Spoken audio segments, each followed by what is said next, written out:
And gentlemen, if you would like to ask a question, please raise your hand and then describe your name and where you are from, or your organization, please. Okay, Gaffar. Yeah, just a piece of information first of all. The responsibility for... describe?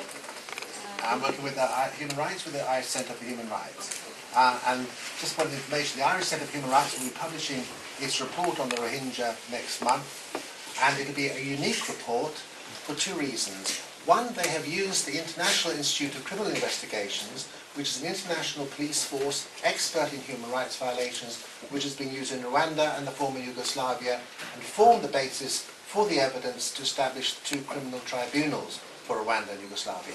These same police officers, highly experienced in this area of work, have been used by the Irish Centre for Human Rights in their investigation of the Rohingya.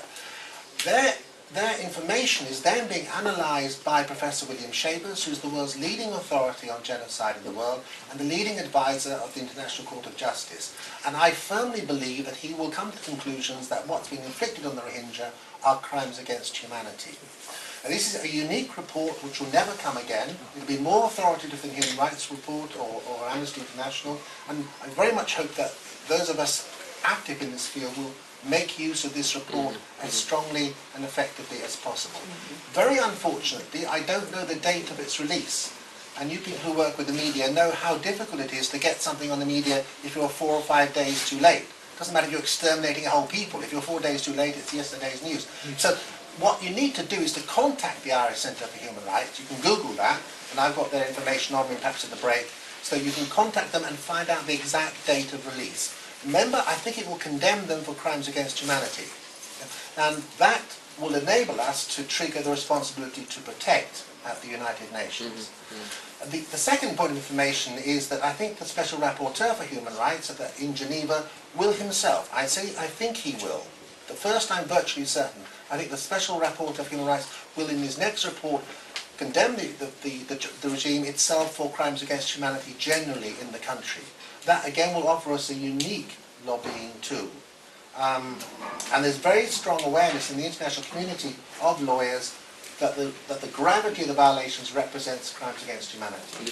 So those are two pieces of information. One, in September, the Irish Centre for Human Rights reports will come out condemning them for crimes against humanity. Secondly, I think the Special Rapporteur for Human Rights in Geneva will also use the term in his next report. I hope and pray that he will, and I think that he will. Those are the two pieces of information. The question I wanted to ask our speakers, and I was enormously impressed by how well you spoke. And, you know, I mean, without being patronising, you could speak anywhere in the world very, very effectively. So it was a wonderful presentation that you gave, I think, and the clarity of it was so good, and the speed of it was so good, and I thought it was tremendous. I'm not being polite, but it was very, very good. Thank you very much. The thing that I wanted to ask you, perhaps Ben and you as well, is this question. Clearly they are systematically persecuting the Rohingya. Clearly this is self-evident. And clearly this is a crime against humanity of persecution.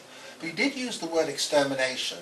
And could you elaborate, does what amounts to these people inside the country result in conditions where they can't physically survive? Or is it persecution? Persecution is bad enough, yeah? But does it degenerate into something worse? Is it extermination in some way? Or is it persecution? Is it possible to answer that? I mean, it's obviously not extermination in terms of, you know, thousands of people lined up and shot. I think the conditions of life that have been created are intolerable. Are they impossible to exist in, to survive in? Maybe, physically. But I think as a way of life, it's completely intolerable. And clearly the regime's intention is to make life so intolerable that people either die or they leave. Combined with the denial of citizenship, I think that's an indication of a sort of slow burning extermination through creating intolerable conditions of life. Okay.